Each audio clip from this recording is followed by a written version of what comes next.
Welcome into another episode of Everything is Logistics, a podcast for the thinkers in freight. We are proudly presented by SPI Logistics, and I'm your host, Blythe Milligan, and we are here with a special episode of Freight Friends. You know the drill. You know who she is. Everybody else seems to know who she is at Manifest. That is Grace Sharkey of Orderful fame, formerly FreightWaves, which we've seen a lot of FreightWaves alumni here, which has been super fun to connect with everybody.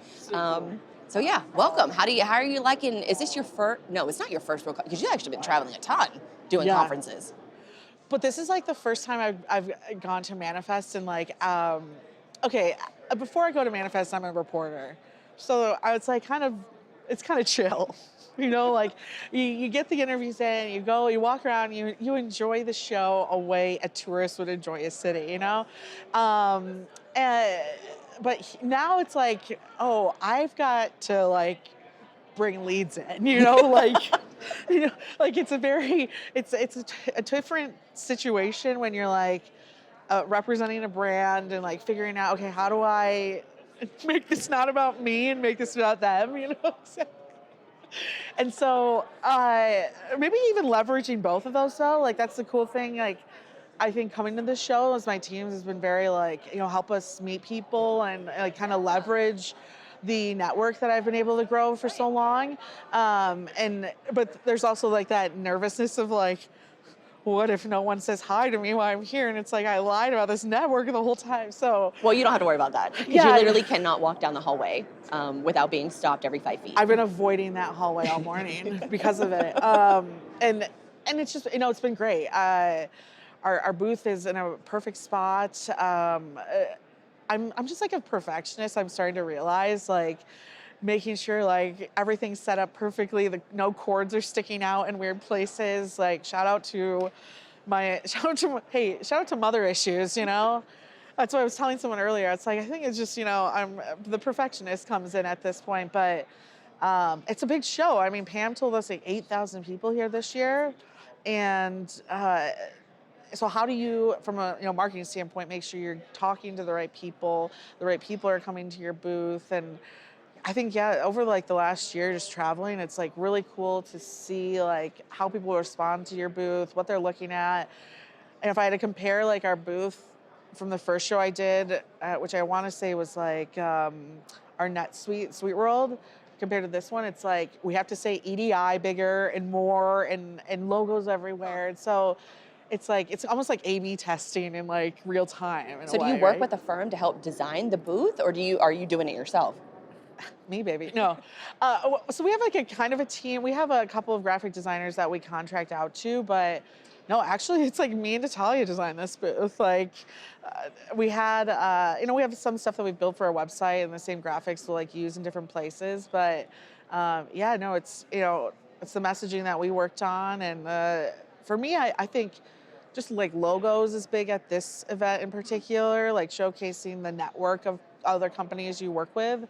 And then when you're in such a niche technology, so for instance, EDI, you don't want people coming to you to talk about other things that aren't what you do. So To be efficient. I've been very we need to say EDI 40 times in the biggest font ever on this screen so that people know exactly what our discussions are. So yeah, it's been interesting just kind of seeing the development of that. And we have some new rebranding from some of our products that you're going to see over the next 6 months that we'll probably start putting on our booths as well. So busy. Well, I want to get into a little bit of because we usually will do a Manifest recap, but since we're recording this on the first day the expo floor opens, I haven't actually, outside of the puppy lounge, I have not seen any of the expo floor yet. Be on the lookout for that interview with Transfix team. Yes. And it's adorable.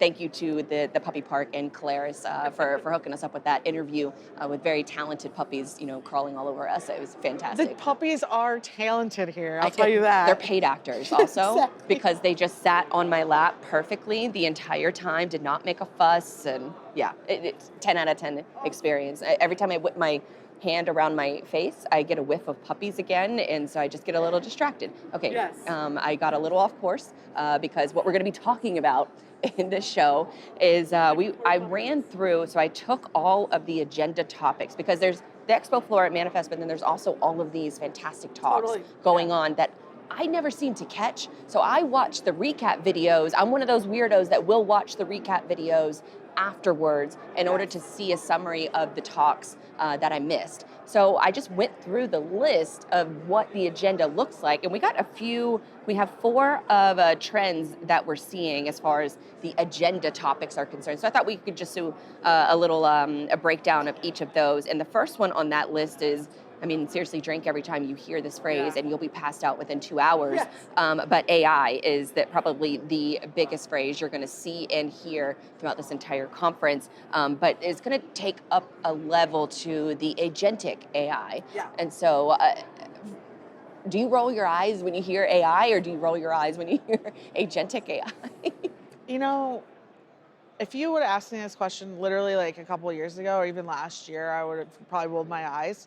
I mean, you and I have been in discussions already this week with like people very much leading in this space.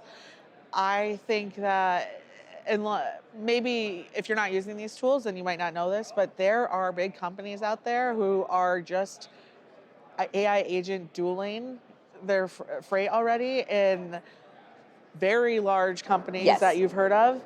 It's working. It's happening. It's and what I think is interesting about it is like the exceptions, right? Like we've talked to a couple people, they say, listen, if the tone of voice changes or a certain type of exception is happening, like it will get to a human.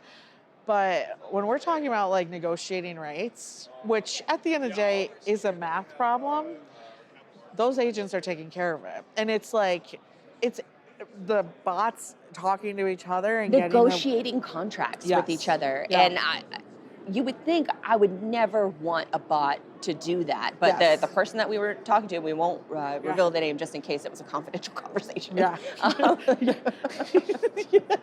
Exactly. as Yeah, he was yeah. explaining to us the use case of, as long as you have certain stipulations within your load, that you have a certain break point that you got to get to, and it reaches that break point, your agent is going to negotiate. They're going to try to negotiate higher than that, but as long as they can get that breakpoint price for you, then it will settle for you. And even if you're negotiating with another agent that is doing it from the carrier side of things, so you could have a broker agent that's negotiating one side, and then a carrier agent that's doing the same thing, and they could both be bots, and as long as they hit their minimums for each of them, then the load will be accepted. And I think, what did he or she say, it was a little over 70% of their freight is all being booked auto booked by bots. It's the future, and it's already here. And you know, I got into a deep conversation about this last night too at a party of just like how does that change the business model of a? No, we're talking about pretty large companies in this situation, but that technology will drip down, right, as it always does. How does that change the business model of how you're setting up like a freight brokerage or a logistics provider? I mean, are we looking at a future where you can't just cover truckload because that's so simple to do? Is an average brokerage now have the ability to sell every single type of mode, right? Because now their agents aren't just like these like, I hate to say it, like 24-year-old reps who slang freight all day. Right. But Fresh out of college. Yeah, but now we're asked to be experts in transportation and know that market is better on rail right now, or this is, you know, and having those deeper discussions so that when they are working these RFQs with their customers, it's almost more of like a wholesome view of their supply chain, right? Like, I wonder sometimes, like, I do, I get nervous for like medium-sized brokerages that are, you know, you guys have heard me use this word before, but like heavy human capital, aka employees, and that's not going to be necessary. And almost like what's scarier, I think, is that can a company start a logistics company today and just start beating you right off the back margin-wise because they don't have to have those employees? I mean, because if you have all those employees, right, like theoretically, you're either going to have to change the workload by the innovation, by having them use the technology appropriately. So in that case, you're not really growing headcount, you're growing their expertise as they grow, their books, right? And that's where the margin will change there. But I think about like if I started a brokerage today, it's like, oh boy, it wouldn't be a cradle to grave. I'll tell you that. It's like, And you wouldn't be hiring those fresh-faced, kids out of college and sitting them down at a desk to make 100 cold calls a day. and I would not, I better not hear a carrier rep picking up the phone asking if that person can, take that load. It's like you should know. With all of the tools these days, you should know that capacity is available and that they can take the load, right? It's that like tendering, it's that instant send over. And I think there's always been this like, it's kind of like the mischief of like, is there a driver shortage? I think what this is going to show, and kind of to like the people we've been talking to this week, I don't think drivers hate it anymore. I don't think, I bet you drivers, unless there's a real problem, which I think a lot of this tech is getting smart enough to know to expedite that to someone, the younger generation drivers aren't going to want to like pick up the phone and talk to 4 brokers about what load they're taking. That's crazy. No, they're going to want to go on an app like we do everything else in our lives and find a load that way. So what about from the lens of, because and before we had these conversations this week, my thought process was carriers are out on the road alone for most of the time, unless they're a team driver or they have, pets in the cab. But wouldn't they want to talk to people? And that's where I almost empathize with the truckers, is that now they have no one to talk to and they have no one to connect with except for a bot. Sure, but I'm like, call Reed at Truck Parking Club. He would love to talk to you. But maybe that's, now you can call home more. True. Yeah. Maybe you can talk to your kid on the road. Well, maybe less BS. You don't have to have all of those BS conversations. Where are you at? Where are you at? Every 5 minutes. You have the technology to show the broker where you're at, so they don't have to bug you, and you have those meaningless conversations. Yeah. So maybe it does open the door for more meaningful conversations. And I think that's the key, right? It's like now when I'm calling, it's like I'm not calling you to pick up a load. I'm calling you to let you know I love this load, and I'm trying to figure out how I can earn the opportunity to just get this tendered to me every Monday.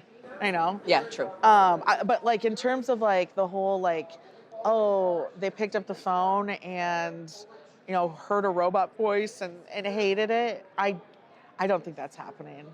I think the only time, I think it's dying away. Yeah, people are going to slowly, as they become more used to this. We kind of had the debate the other day on the new commercial from Flexport. Yes. And I liked it. And you were like, they need to make some improvements. I might be the only one, honestly, that like did not like it. Like more and more people, like I thought Reed would be like, yeah, it's not good. I mean, Reed did the AI slop panel, and he was like, I like it. And I'm like, fine. Do I like it? You guys know me. I'm stubborn, dude. Like I'm stuck in this way. Well, the thing I love about Flexport and Ryan Peterson, I know a lot of people have a lot of gripes about him, but he does a great job of explaining shipping and logistics to the masses, to the people who don't speak the lingo. Yes. And so him having that, commercial, I didn't even notice that the mouth didn't match up with the audio. And on a rewatch, I did notice it because you pointed it out. Editors, throw it in there now, yeah.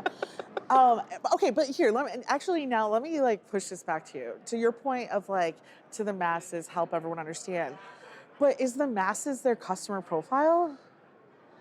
Maybe if they're a freight forwarder and they want to partner with e-commerce companies, because didn't they just partner with a lot of Shopify or official 3PL for Shopify? So yeah, and if you need EDI for Shopify, head to Orderful.com because we have a really easy connector for it. Yes, you're right. She's spending some money at these conferences. Guess who's going to be spending some money on some podcasts too. Exactly, yeah. No, you're right. Well, I keep forgetting about the Shopify aspect of it too. No, I mean, dang it. I was like, I'm going to get her with that customer profile. And you're right. It just comes down to the democratization of these different tools and technology that now you have a Shopify that can give you an e-commerce platform. Yes. You have Flexport that can give you a 3PL capability. Yes. We just did an interview with Gather AI yesterday, and their drone software, really their software that can plug into forklifts as well, and how it can do inventory scans, and how, maybe we won't have a day where there's a all lights out warehouse, but you could have a warehouse if you're in, obviously if your yard is big enough, but you could have a little one-person warehouse in your backyard that hooks directly up to your Shopify store, and you have someone that handles the shipping. It's probably going to be you, but you can do all of these things, and these tools are becoming less about, spending 500 grand to onboard a new TMS or a new WMS, but now you have access to all of these things. So like even to that point too, I can't remember the name of their company, but they are a Venture 53 company.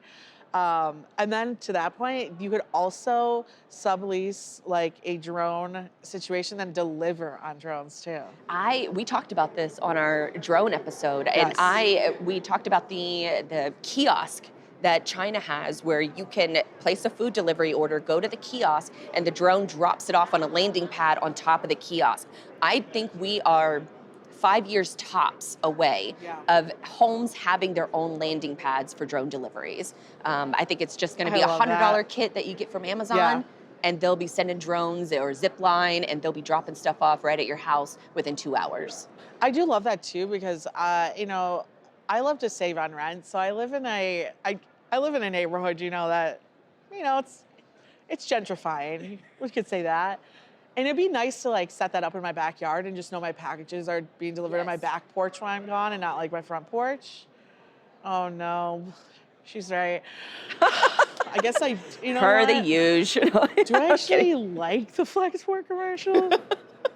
Can someone also, you know what, I will say too, like, Ryan Peterson, like, has balls. Like, I was telling him, he's willing to shake some shit up. I'll send you the screenshot, but someone replied to him on Twitter and said, "This is AI slop," and he just said, "You're AI slop," and I was like, heck yes. I'm like, that is so good. Well, I think that I might frame that and put that in my house. No, you're AI slop. like that tweet and just frame it. Yeah. Well, and that's how. I mean, we see it in so many different aspects of our lives, whether it's like elections and stuff like that. Like that's how younger generations are going to communicate. It's like, no, you're AI slop. And it's. Well, I think that covers the ahead of our time. We kind of hit on the second one that I was going to mention as far as like takeaways from the agenda topics, because it's drone and computer vision. So that was my theory around the one-person warehouse, and especially from like a 3D printing aspect too, which could revolutionize manufacturing, where a lot of the things maybe you don't need to go to the store anymore, and you're just going to print the replacement part at your house, and you have your own little mini shipping department. So that was the second one, drones and computer vision. The next one is, this one continues to be endlessly fascinating, and it's the industrialized fraud versus the situation room. I interviewed the CEO of Overhaul yesterday, Barry Conlon. Is he awesome? I think that was my favorite conversation of all time. Did he get into like his military background and like that aspect of it Irish too? Special Forces. Isn't that so cool? It's unbelievable. I'll put the link in the show notes in case anybody wants to listen to it, because I'm so sad that I only had 25 minutes with him, because I could have talked to him for hours. Yeah. And a little note, he accidentally left his badge here, and I watched over it for Overhaul. So I secured his badge for him. So, and he came back looking for it. I gave it to him, and he's like, I knew you would look out for me, and I did. So shout out to Barry. I love people. He reminds me of like Ryan over at Genlogs, like people who come from like an interesting background. Like I wouldn't say he wasn't in supply chain in his old roles, but like a weird niche of it. Military logistics. Yes, so he did military logistics, had a company for a while, then he sold that company, and he started Overhaul about 10 years ago. It's fascinating. He's really. I'm gonna have to check out that conversation. He's a cool guy. You should. Hopefully, you're listeing to every episode. I am. But the industrial, he was talking about how just advanced that all of these different criminal syndicates are in the Yes. United States, and how they could be 2 steps ahead, and it's up to the shippers that are becoming more aware to to put that pressure on the brokers and the carriers that they work with to make sure that they're doing simple things. And he talked about how if one of his shipments that they're overlooking, that if it's seized then or recovered, then they still consider that a failure because that shipment wasn't protected. And he also, another interesting moment from that conversation is he said that because the tech is so advanced, that these people know how to break into the tech, but it's often simple things like somebody using a Costco card instead of a real ID to check in for the load, or changing names at the on the BOL versus the driver that's picking it up. Then he's mentioned too that a lot of what's working here, crime-wise, is now being shipped over to the UK. So they're seeing a lot of the different crime that has already worked here. They're using those same tactics all over the world now. Yeah, there was I don't know if we ever talked about it in this show, and I never I think I know who it was, but I never was able to confirm like near the tail end of FreightWaves. But there was like a giant shipper who at the time was like, I don't want to say suing, but asking for money back to a lot of large logistics companies because of a BOL scandal. So like basically what happened is they had the bad guys, you could say, had somehow got an insider inside like this large retailer, and when things were delivered, they would just change the paperwork so it looked like it wasn't short, but it was actually every load was short. They were skimming. Um, and we all know shippers. They're gonna push that back, right? So once they found it, they came back to like all these logistics companies, like, you owe us $8 million in lost cargo. And I just think it's interesting because you get, well, right now, right, with C.H. Robinson and the Supreme Court, like when you start crossing borders and there's so many parties involved, like who does legally, like is responsible for this? And so it's like, it'll be interesting to like have this technology that truly gives you like a paper trail so that you can showcase like, listen, we did our job correctly here. This is what you hired us for. This is what we did. And shippers, you're going to have to, get on top of people. When I was in brokerage, I won't say the company, but it was a company that, well, they use potatoes a lot, and their potatoes have like, their DNA or whatever is like, what do you call it? Is IP. Oh. So, and this was, I didn't even know that this was a farm for this large company that uses a lot of potatoes. Like, you can probably figure it out. And I remember one day this lady called us and she's like, hey, did your driver come pick up this load? And we had told him, well, we actually never found someone to pick it up, so we haven't even sent anyone in for it. She's like, well, someone came and picked up this load, and so it's like stolen now. And she was like trying to put it on us, and we're like, we didn't.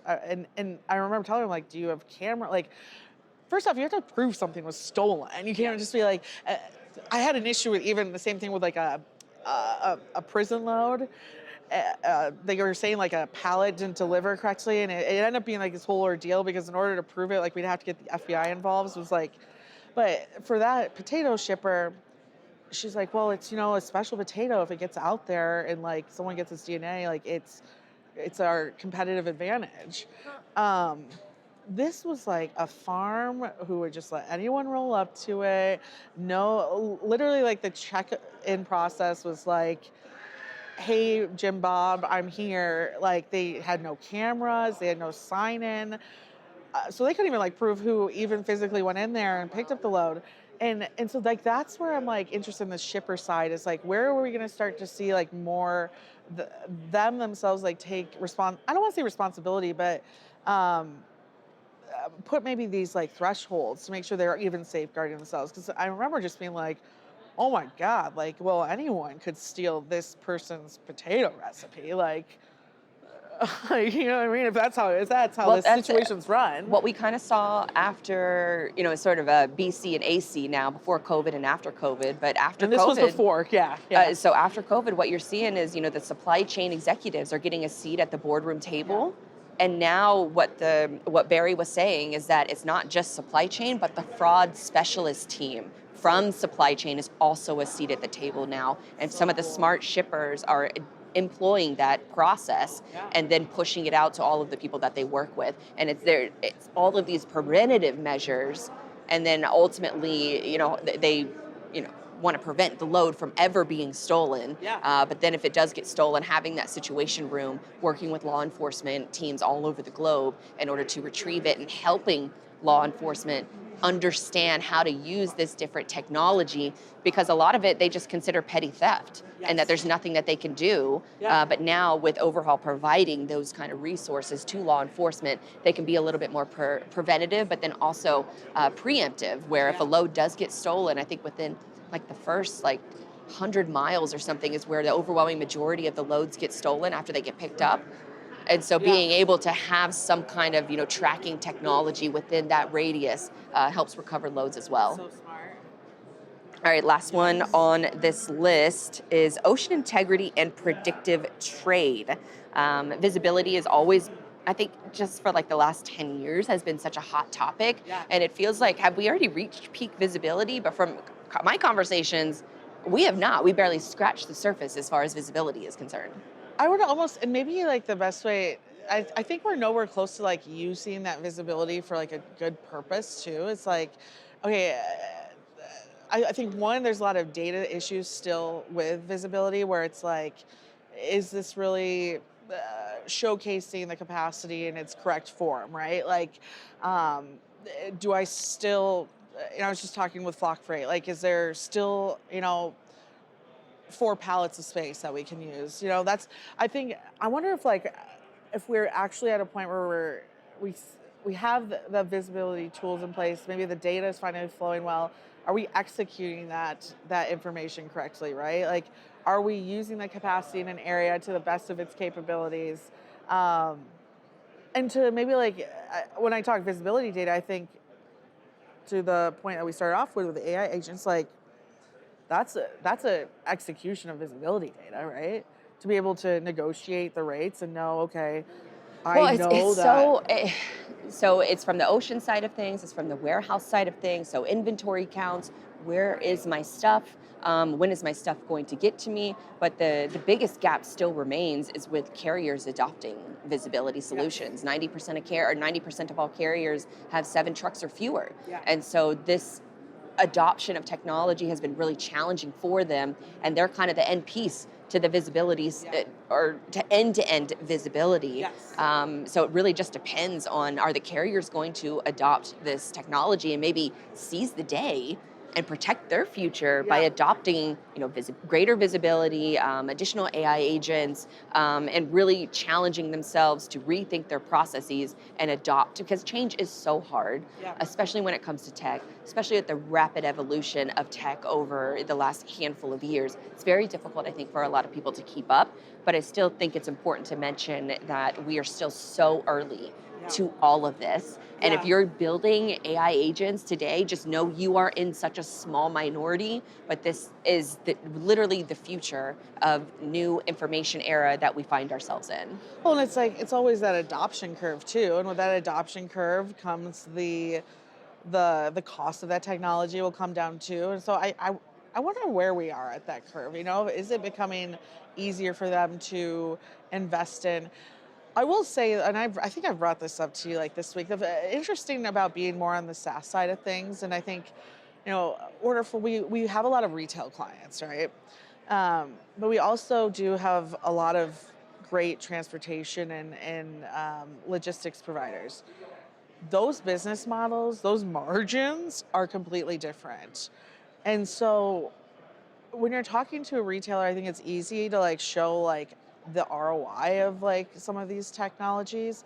When you're talking to a carrier who's knows in the back of their mind that they're in the middle of a bankruptcy stuff and they can't figure out how to run their business under a 100 operating ratio, The and you're margins are asking them so to spend slim, more money, and time, and yeah, you have to make that story not about money and time. You know, you have to make that about the future. You almost have to like make it a partnership. Like one of my favorite companies who I think does this for carriers in particular is Optimal Dynamics.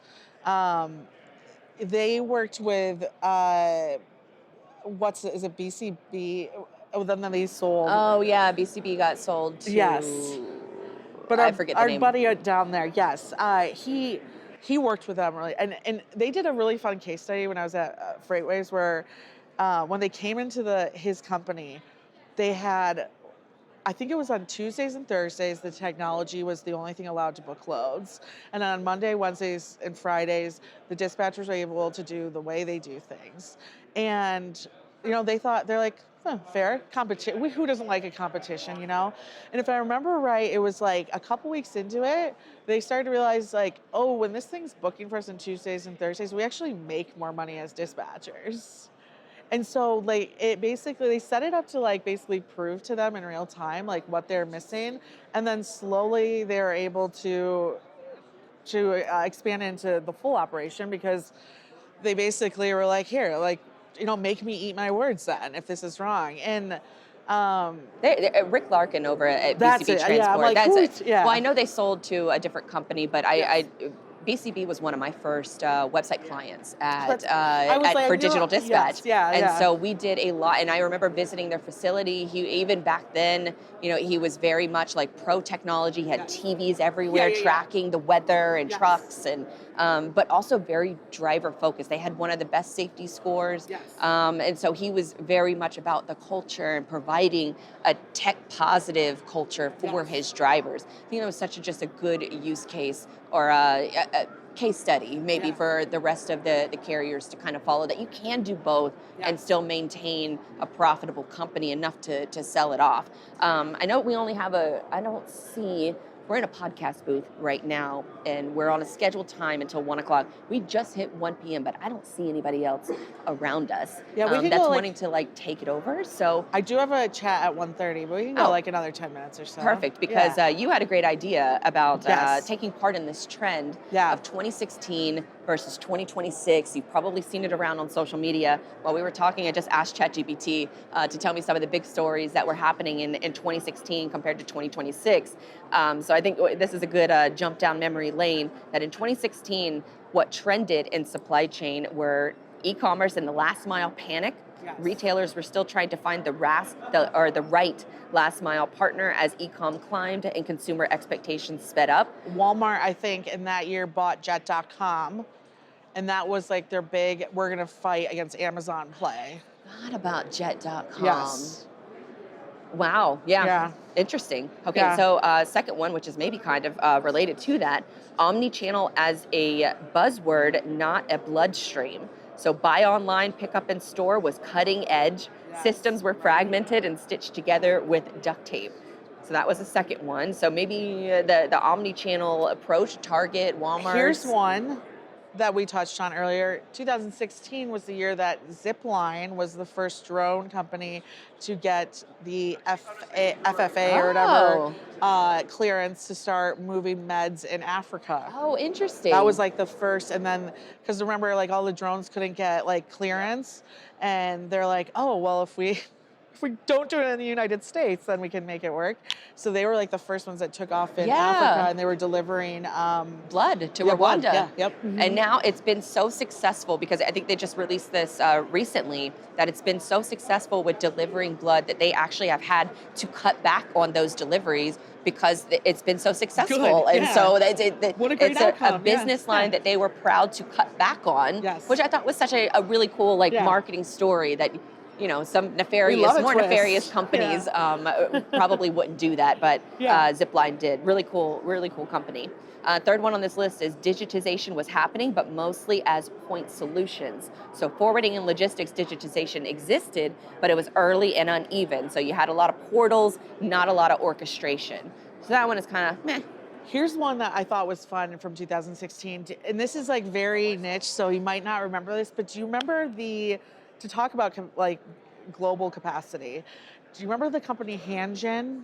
I'm probably saying that wrong. Hagen or Hagen, The video A? No. Oh. The the Chinese shipper that went bankrupt and then just started bulk, just told the ships to just stay there.